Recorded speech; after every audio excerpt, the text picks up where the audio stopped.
Hi everyone, कसे आहात तुम्ही सगळे? तर आज ना मी तुमच्यासोबत ना माझे काजूची शिऱ्याची रेसिपी थोडक्यात शेअर करणार आहे.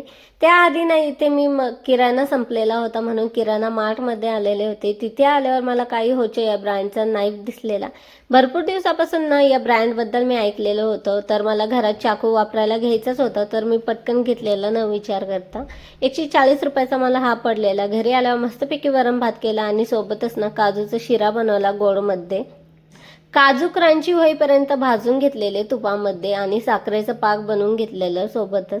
आता साखरेचं पाक होईपर्यंत ना इकडे काजूचं पावडर बनवून घेतलेलं. तुम्ही हवं तर यामध्ये इलायची पावडर सुद्धा ऍड करू शकता, मी नाही केलेलं ऍड. आता इथे ना काजूची पावडर बनवून घेतलेली आणि लगेच साखरेचं पाक झाल्यावर त्यामध्ये ऍड केलेली आणि गरगरं हलवून घेतलेलं. नंतर ना जो काही किराणा आणलेला होता तो मस्तपैकी सगळं सामान भरून ठेवलेलं डब्यांमध्ये. चला मग असा होता आजचा पूर्ण व्हिडिओ. आवडला असेल तर लाईक शेअर सबस्क्राईब करायला विसरू नका. चला भेटूया नेक्स्ट व्लॉगमध्ये. बाय.